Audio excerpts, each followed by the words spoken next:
Good morning, you beautiful English learners. My name is Ronan. This is Little Seal English, and I have something very special for you. But it is only for people who really want to learn English. It is only for people who want to boost their understanding of natural, authentic, quick and dirty English.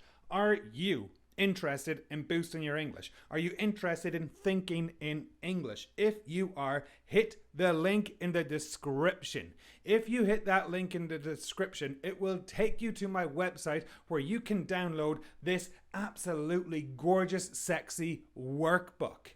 This workbook has been designed by me for you to boost your English language comprehension. Let's take a look at the workbook, but first, download it. Click the link in the freaking description. What are you waiting for? Do it now! Okay, so I'm just assuming that you have actually downloaded the workbook, and if you have, this is what you have got in your inbox right freaking now. So let's just go through it very quickly, and then you can do the activities in your own time and boost your English by yourself without a teacher, 100% independently. Basically, this workbook has a couple of different tasks, and each task is designed to get you thinking in English and to get you speaking in English. Task 1 is just general questions. Read the questions, think of answers, share your answers with a friend, share your answers in my Telegram group. I don't care who you share your answers with. Share them with a dog, as long as you answer them and actually say it out loud. Task 2, however, is a little different. Task 2 is based off a short 5-minute snippet of my most recent podcast, or it is, as time of recording, the most recent podcast. That is episode 104 of the Little Seal English podcast, How to Use the Last Minute in English.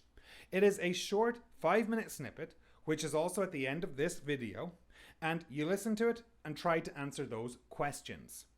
Task 3 is a very simple gap fill. All the instructions are there. Task 4 is all about different opinions. Whose opinion do you agree with? Whose opinion do you disagree with? And can you explain why? Furthermore, we have Task 5 and Task 6. Task 5, read the summaries and choose the correct summary. Very, very straightforward. Can you explain why you chose your answer, and can you explain why you didn't choose the other answers? Task 6, well, not much to it, just quotations. Of course, we have the answer key and just some advertising at the very end. So, like I said, folks, that workbook is free and available just by clicking the link below. My name is Ronan, this is Little Seal English, and now I'm going to play you a short 5-minute snippet from my podcast, and you will get all the answers you need to all the questions in the workbook. When I was driving home, I realized that, I might not be insured right now.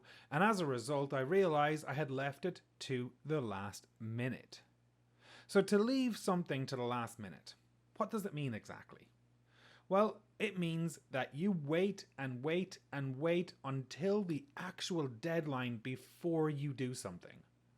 Now, if you're like me and you're not very organized at times, or you don't think ahead too often, you might leave things to the last minute. For example, it could be checking in for a flight. You might leave that to the last minute. And if you do, you are tempting fate. You are really looking for something bad to happen, because when you leave things to the last minute, as I said earlier, you're cutting it fine. As I said earlier, you're not leaving a lot of room for error. Like, I actually went into town to renew the car insurance, and the first 2 or 3 places I went to were all fucking closed. And that's when I started to get worried a little bit. That's when I was thinking, maybe I shouldn't have left this to the last minute. Maybe I should have done this sooner. But look, it is what it is. So, because I left renewing my car insurance to the last minute, I had a mini heart attack when driving home. Because I left renewing my car insurance to the last minute, I was cutting it extremely fine. because I left renewing my car insurance to the very, very, very last minute, I gave myself needless anxiety and stress.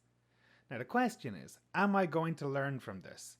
Fuck no, I'm not. I'm going to continue leaving stuff to the last minute, and I'm going to continue getting stressed, and I'm going to continue getting anxiety when the deadline approaches. Now, how can you actually use this idiom for yourself? Well, if you go back and listen, you'll hear me using the past perfect. I had left it to the last minute. Or I left it to the last minute. We generally use it like that. Oh man, if I had left it to the last minute, blah, blah, blah. Why did I leave it to the last minute again? We often use this idiom to give advice to someone. Look guys, whatever you do, do not leave it to the last minute. This is way too big a project to fuck up.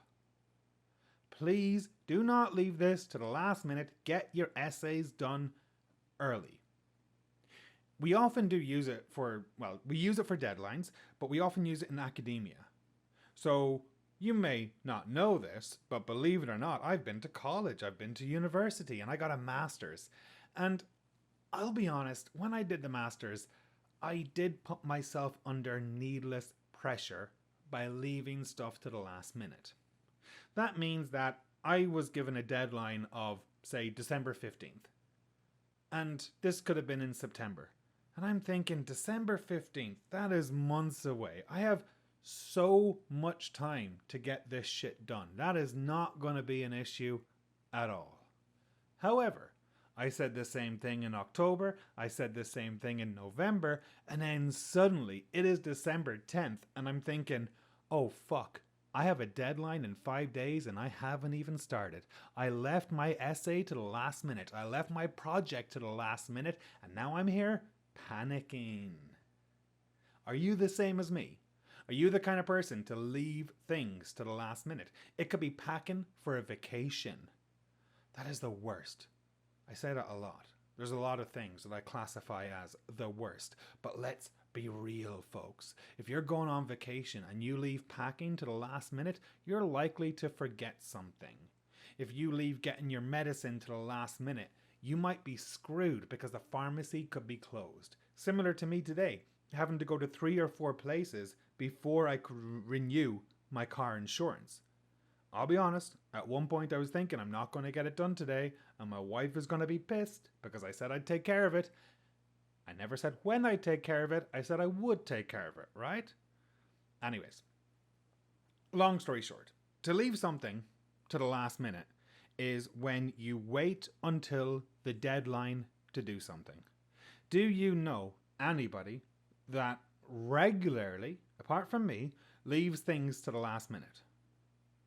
Are you the kind of person to leave things to the last minute, or do you... Guys, thank you so much for actually watching. Thank you so much for listening, and thank you so much for downloading the workbook. My name is Ronan. It's Little Seal English. Catch you soon, motherfuckers.